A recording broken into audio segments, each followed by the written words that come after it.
करेगा वो अगला रिकॉर्डिंग कर अपलोड कर देगा। एक बच्चे को अपलोड कर दिया, हो गया। सर मुझे दे दीजिए रिकॉर्डिंग।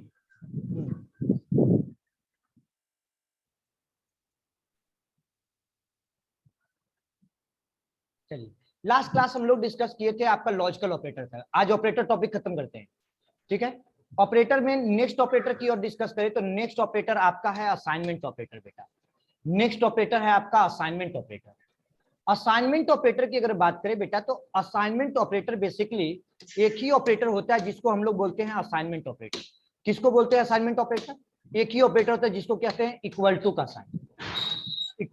इक्वल टू का साइन, इसी को हम लोग क्या कहते हैं आपका असाइनमेंट ऑपरेटर कहते हैं। इसी को हम लोग क्या कहते हैं असाइनमेंट ऑपरेटर कहते हैं, इस इक्वल टू के साइन को, ठीक है। अब इसी ए ऑपरेटर आपका असाइनमेंट है, मतलब x is equal to x less than y जो लिख रहे हो, R S is equal to क्या है साइन हो रही वैल्यू इसी को। अब इसी में आपका बनता है multiple operator. Renu class join नहीं किए हैं जो आपके साथ आते हैं अभी तक, ठीक है। अब एक ऑपरेटर इसी में बनता है आपका मल्टीपल्स इसको मिला करके, जैसे इसका सिंटेक्स होता है भी ओपी इक्वल टू भी ओपी एक साथ इक्वल टू और एक्सप्रेशन, ठीक है। भी बोले तो आपका क्या हो गया, भी है आपका वेरिएबल, भी आपका वेरिएबल, ओपी है आपका एक्सप्रेशन और ओपी ऑपरेटर अरिथमेटिक ऑपरेटर, ये हो गया असाइनमेंट ऑपरेटर ईएक्सपी एक्सप्रेशन। यानी क्या बना आपका, ये बन गया आपका वेरिएबल। ये आपका वर्ड किसका है, वेरिएबल का। वेरिएबल को डिफाइन करता है। ये आपका किसको डिफाइन करता है, अरिथमेटिक ऑपरेटर को, अरिथमेटिक को। ये आपका अरिथमेटिक को डिफाइन करता है। ये आपको किसको डिफाइन करता है, एक्सप्रेशन को। इस बैच में जावा का काफी क्लास निकल गया, जावा का तो काफी क्लास निकल गया। नहीं ऐसा काफी तो नहीं निकला है, तुमको जितना पढ़ाया है उतना तो मतलब कर लोगे, ठीक है। क्लासेस कंटिन्यू रहोगे तब तो होगा ना। स्ट्रक्चर में भी क्लास नहीं किया, फंक्शन में भी क्लास नहीं किया सही से, पॉइंटर में भी क्लास नहीं किया, ठीक है। बैच में बोलिए, क्लासेस समझ में नहीं आएगा तो फिर आपको दिक्कत हो जाएगा भाई। अब्सेंट करने वाले को हम क्या कर सकते हैं, आपको तो यही कहेंगे कि क्लासेस रेगुलर कीजिए। मतलब स्टार्टिंग से सही थे, लास्ट वीक में आप 2-3 वीक अब्सेंट इतना रहे कि मेन टॉपिक जो जावा में यूज होती है वो टॉपिक को आप छोड़ दिए।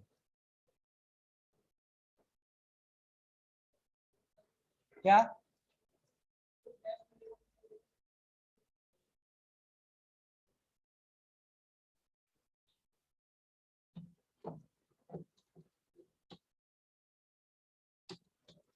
ठीक है, जब बैच समझ में नहीं आती है तो फिर दिक्कत होने लगता है ना, फिर वो आपको दिक्कत लगेगा सर या तो अच्छा या तो हमारी तरफ से प्रॉब्लम है या तो फिर आपकी तरफ से प्रॉब्लम है।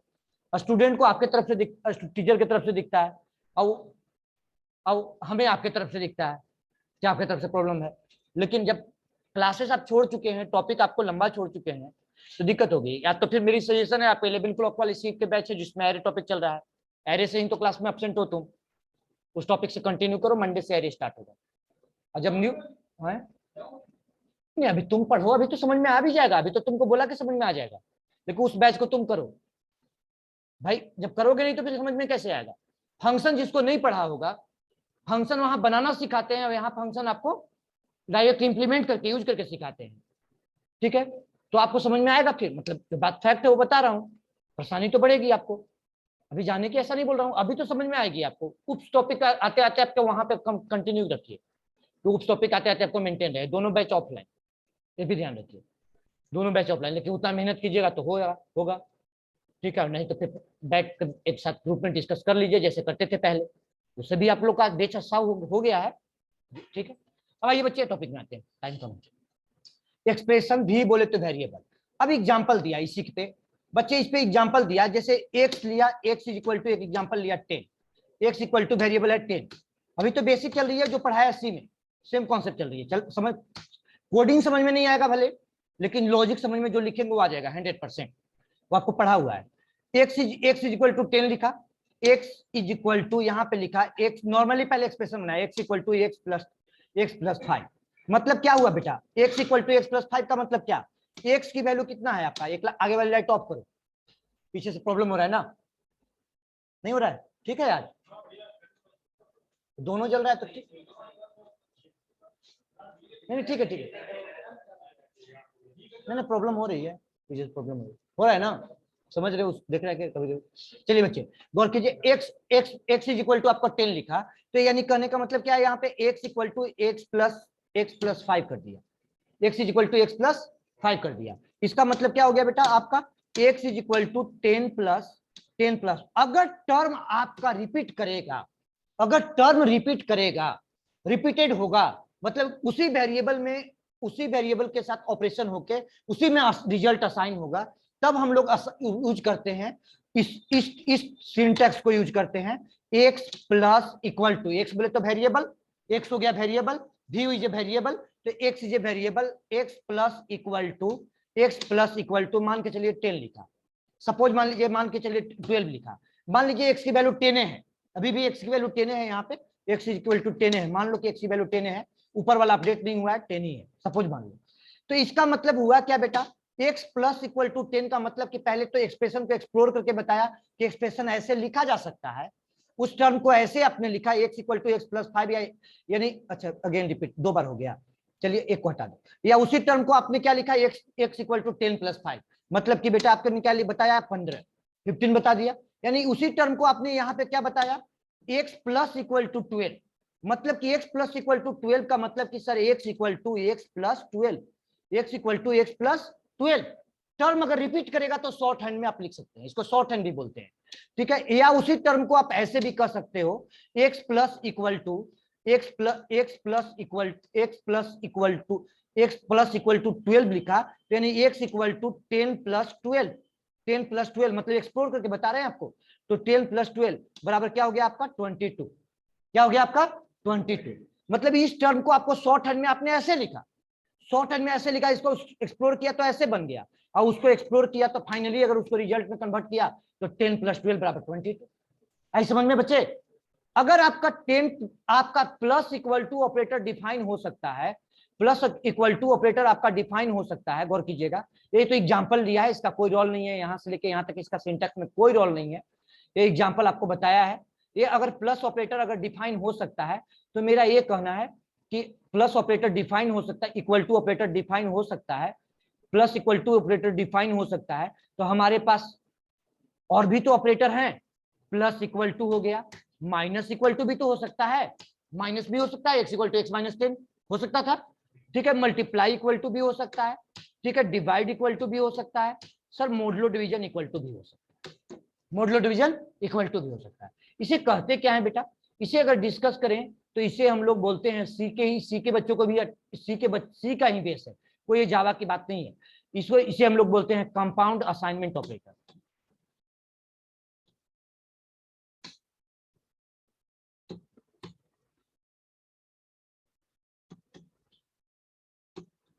Compound assignment operator, compound assignment operator,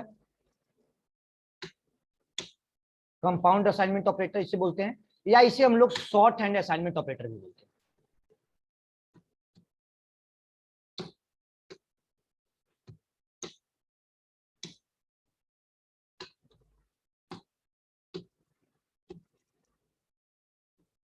assignment operator, चलिए बच्चे इसको लिखिए, तो बस इस पॉइंट को लिख लीजिए इतना, बाकी इसको एग्जांपल भी लिख लीजिएगा, लिखना चाहते हैं तो इसका एक प्रैक्टिकल करके दिखाते हैं। चलिए आप लोग नहीं आए जी प्रोजेक्ट के लिए, ये तो आए थे लेकिन रिफ्यूज कर गए, बोले सर नहीं होगा, ये बहुत कॉम्प्लेक्स है,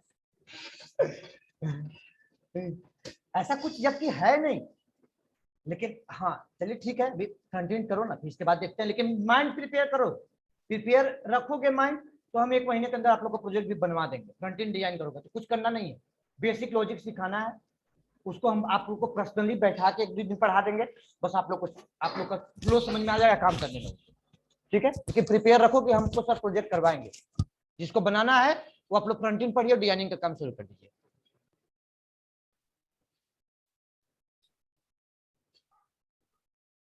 समझे ना ब्रिजेश? दिक्कत होगा टॉपिक में आपको, तो ज्यादा बेटर है कि या तो कमिंग बैच में करना, या तो फिर अभी सी वाला बैच को भी कंटिन्यू करो उस 11 o'clock वाले को, क्योंकि एरे टॉपिक से पूरा क्लास छोड़ दिया है, कभी क्लास किया है एरे से ही पूरा छोड़ दिया है। लूप तक क्लास अच्छे से हो, इसमें कोई दिक्कत नहीं है। तो लूपिंग तो वहां भी मतलब जो छूटा हुआ है फॉर लूप आपका लास्ट क्लास। फ्रेंड अब आएगा, उस दुनिया आएगा तो दुनिया के बदौलत पढ़ाई करते हो जी, वो तो कर लेना, वो अलग की बात है। तो मंडे से कल की क्लास में ज्वाइन करो, लूपिंग का क्लास छूटा है तो कल में लूपिंग अभी चल ही रही है 11 o'clock के बैच में। अब इनको करनी थी, देखिए अल्ली हो गया, ये हो गया, ये हो गया, 2-3 बच्चे ऑनलाइन में हैं आपको, तो ये सारे सब जब पहले से प्रिपेयर थे कि नहीं सर हमको करना है, तो साथ साथ ज्वाइन कर भी कर लिए थे उस समय, जबकि पैरेलल क्लास करते थे। अर्ली 40 रुपया खर्च करके, चाहे जहां से भी आता है बोल बताता है, आने जाने में अपडाउन में 40 रुपीज खर्चा होता है।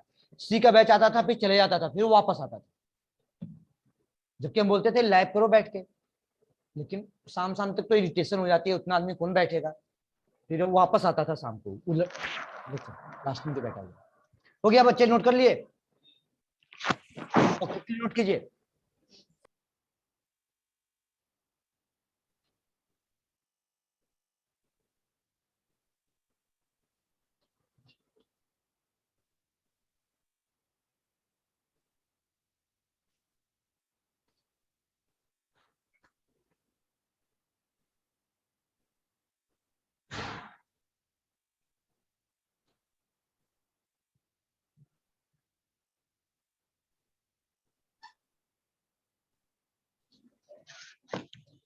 सर आप फ्री कब होते हैं? क्या सर आप फ्री कब होते हैं?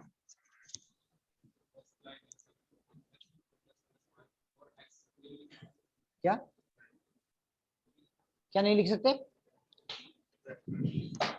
सर ये पूछ रहा था कि आप फ्री कब होते हैं? नहीं नहीं नहीं, ये तो उस समय free back to back batch होती है बेटा। क्या बोलिए ना, आपका प्रॉब्लम क्या सर है? बस 5 मिनट आपसे मतलब बात करना था पर्सनली।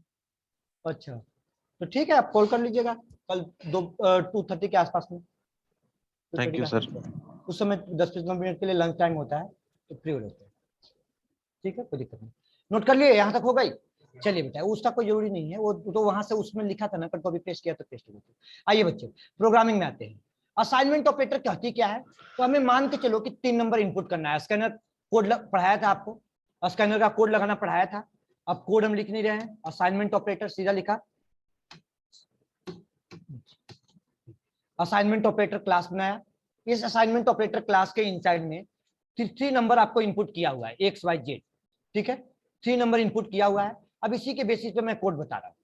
ठीक है, इसी के बेसिस पे कोड बता रहा हूँ। मान लिया कि सपोज मान लीजिए, प्रिडिक्ट कर लीजिए, मान लीजिए कि एक्स की वैल्यू मैंने प्रिडिक्ट कर लिया, एक्स की वैल्यू प्रिडिक्ट कर लिया 10, वाई की वैल्यू प्रिडिक्ट कर लिया 7। सपोज मान लीजिए, ऐसा प्रिडिक्शन डाल दीजिए, एक्स की वैल्यू प्रिडिक्ट कर लिया 10, वाई की वैल्यू प्रिडिक्ट कर लिया 7। फिर गौर कीजिएगा, एक्स की वैल्यू प्रिडिक्ट किया 10, एक्स की वैल्यू प्रिडिक्ट किया 10, वाई की वैल्यू 7, और जेड की वैल्यू क्या प्रिडिक्ट कर लिया? जेड की वैल्यू प्रिडिक्ट कर लिया आपका 5। ठीक है, इसकी वैल्यू प्रिडिक्ट कर लिया, जेड की वैल्यू 5। सपोज मान लीजिए ये प्रिडिक्ट कर लिया। अब इसी पे या इनपुट आप कुछ भी करो, चूंकि इनपुट का लॉजिक लगा रहे हुए हो ना, क्योंकि आप लोग को तो पता है स्कैनर का कोड के थ्रू मैंने इनपुट सिखाया था, एक्स और वाई जेड 3 वेरिएबल आप इनपुट करना है, सब लोग जानते हो। ऑनलाइन बच्चे किसी को दिक्कत तो नहीं है इस कॉन्सेप्ट में?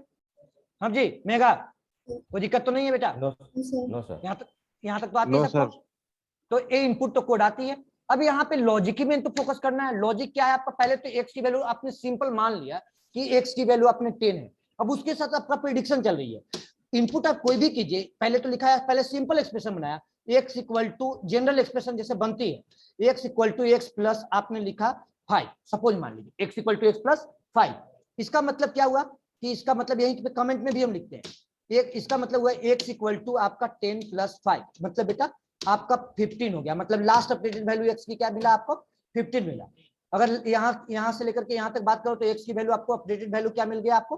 15 मिल गया। 15 यहाँ पे 15 आपको मिल गया, सेमीकोलन लगाओ, ये कमेंटेड रहेगा। अब उस टर्म को आप ऐसे भी लिख सकते हो, इसको ऐसे भी लिख सकते हो। जो आपने ऐसे लिखा, जो रिपीट कर दिया टर्म को, अगर रिपीट ऐसा हो, वेरिएबल अगर रिपीट हो उसी में और उसी में असाइन हो, मतलब कि असाइनमेंट जो रिजल्ट कैच कर स्टोर कर रही है इससे, और मैनिपुलेशन हो रही है इससे, दोनों वेरिएबल आपका रिपीट कर रहा है। अगर रिपीटेड मैनर में वेरिएबल हो रही है तो आप इस एक्सप्रेशन को यूज कर सकते हैं। x प्लस इक्वल टू आपने लिख दिया 12, x प्लस इक्वल टू आपने सपोज मान लीजिए क्या लिख दिया 12, सपोज मान लो ऐसा लिखा। तो अब तो आपका रिपीट हो गया, यहां तक अपडेटेड वैल्यू क्या हो गया 15 हो चुका है। अब 15 हो चुका है, अब उसी में आपका क्या हो जाएगा, अब उस एक्सप्रेशन को बना क्या, x equal to x plus 12, x equal to x plus 12, एक बार लिख लीजिए, बार बार नहीं लिखेंगे, x equal to x plus 12।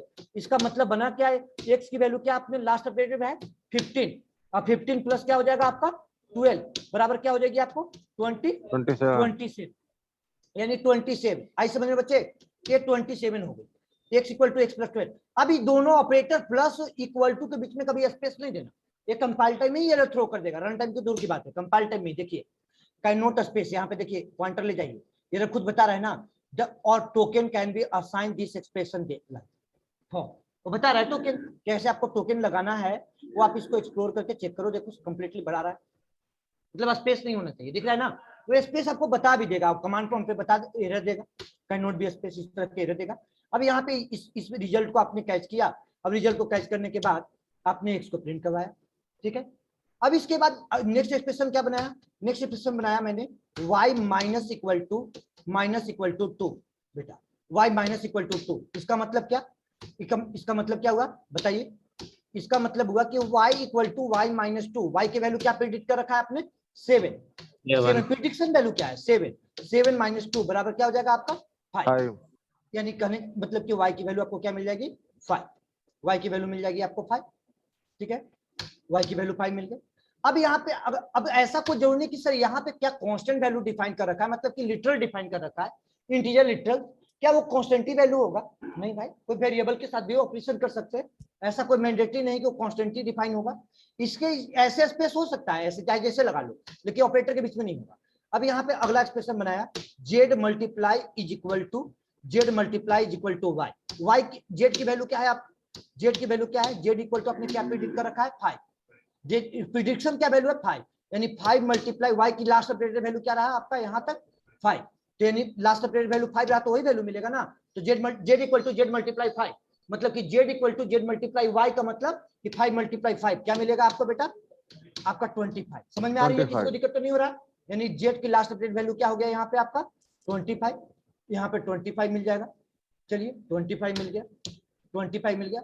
अब इसके बाद नेक्स्ट आपका क्या कहता है, एक आपका बचा हुआ है x divide equal to y, x divide equal to y लिख दिया, इसका मतलब हुआ क्या बेटा, x equal to x divided by y, y की लास्ट अपडेटेड वैल्यू क्या है, x की लास्ट अपडेटेड वैल्यू पहले क्या है 27, y का लास्ट अपडेटेड वैल्यू क्या है 5, यानी 27 डिवाइडेड बाई 5, यानी रिजल्ट क्या आ जाएगा आपका 27 डिवाइडेड बाई 5, 27 डिवाइडेड बाई 5 क्या रिजल्ट आएगी आपका बेटा 5, तो यानी अब x की वैल्यू अगर चेक कीजिएगा तो x की वैल्यू क्या मिल जाएगा आपका, x की वैल्यू को अगर प्रिंट करवाइएगा तो x की वैल्यू क्या मिल जाएगा आपको 5.5 आएगा, तो पॉइंट वाली वैल्यू तो टर्नकेट हो जाएगा ना, पॉइंट वाली वैल्यू तो टर्नकेट होगा, दो इंटीजर डिवाइड होता है, रिजल्ट हमेशा क्या आता है इंटीजर आता है, इंटीजर आता है, लाइट टर्नकेट चलिए आइए लाइट चला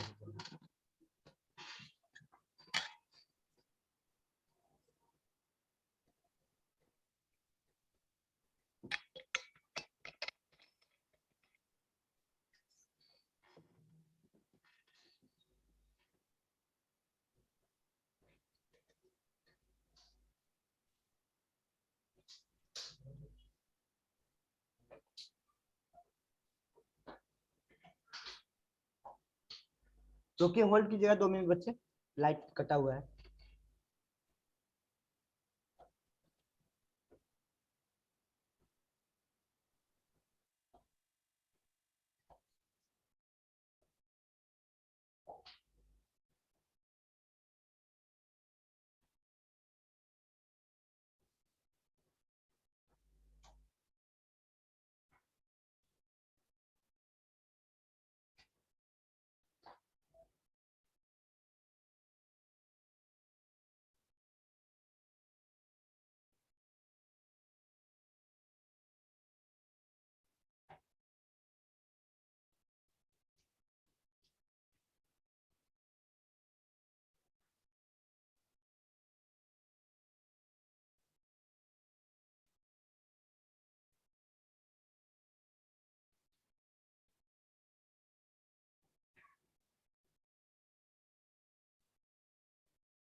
कल से एकदम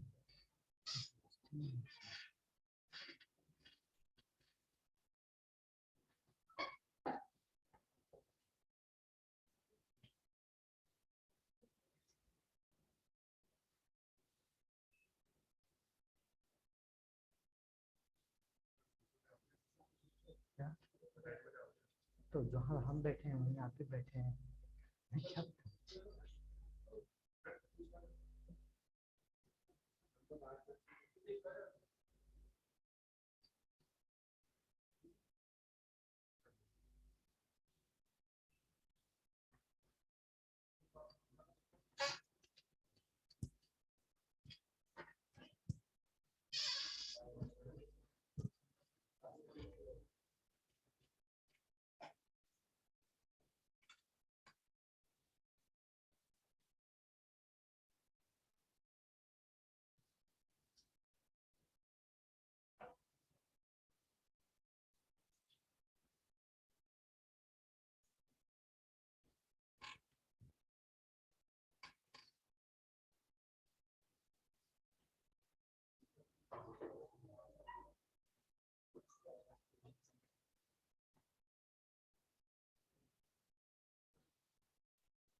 बारिश हो रहा है क्या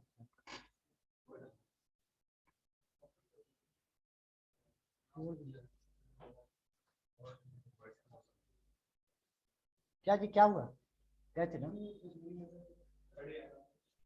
लोग खड़े हैं खाली क्या हो गई है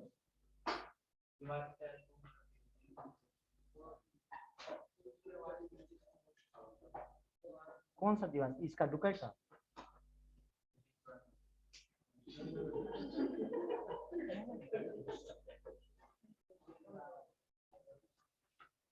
लाइट जो कटा हुआ है उसके बारे में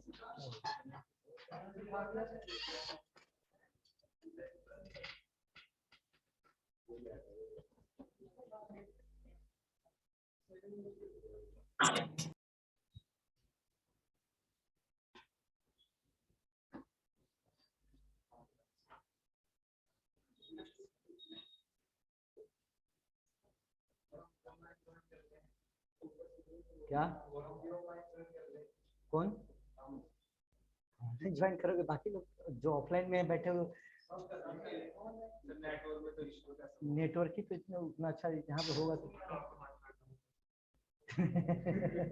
अरे सब लोग 5 मिनट में बैठे हो खेल तो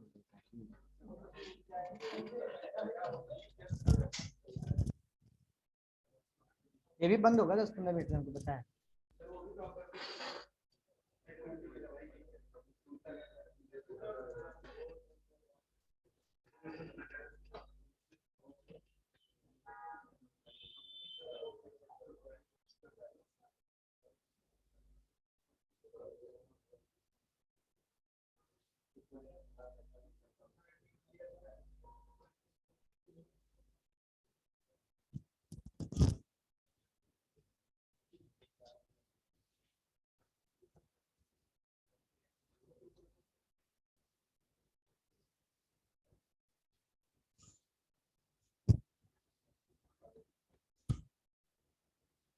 लो हाँ जी सर हम लोग की लाइट नहीं आ रही है ऊपर में भी हाँ जी सर मैं विनय बोल रहा हूँ सर कि लाइट नहीं आ रही है ऊपर में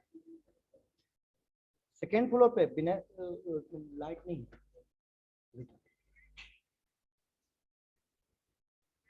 हम्म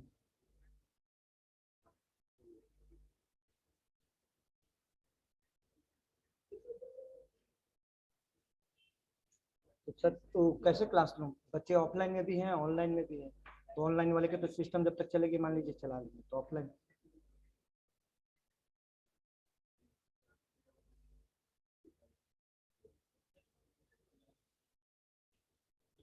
बोली ठीक ऐसे क्लास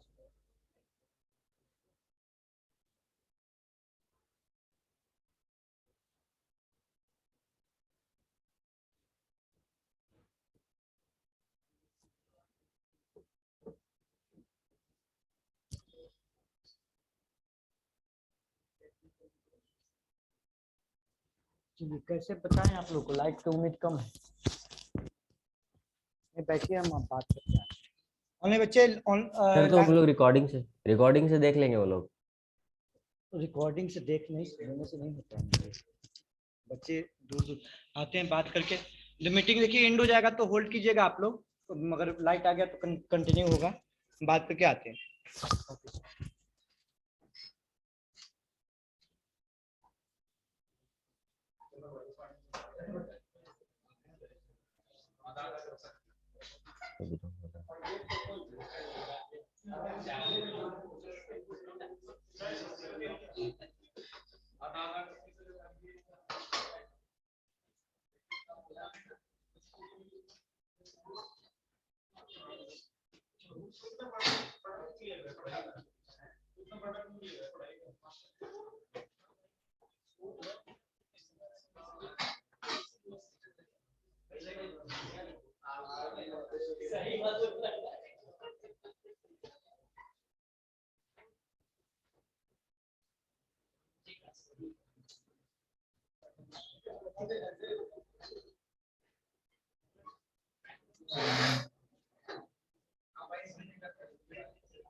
चलिए अब एक लास्ट बचा हुआ है आपका रिमाइंडर। लास्ट बचा हुआ था आपका remainder, z modulo division equal to, z की लास्ट अपडेट वैल्यू क्या था 25, तो z modulo division equal to, z modulo division equal to क्या लिख दिया 7, z modulo division equal to 7। इसका मतलब रिमाइंडर कितना क्या आ जाएगी आपका, रिमाइंडर क्या आ जाएगी आप, z is equal to 25 mod 7, मतलब रिमाइंडर आपको आ जाएगी, रिमाइंडर आपको आ जाएगी 4। ये आपका रिजल्ट है। ठीक है, देखिएगा बच्चे मीटिंग एंड होगा, कंटिन्यू कर जाइएगा, लाइट है क्लास चलेगी।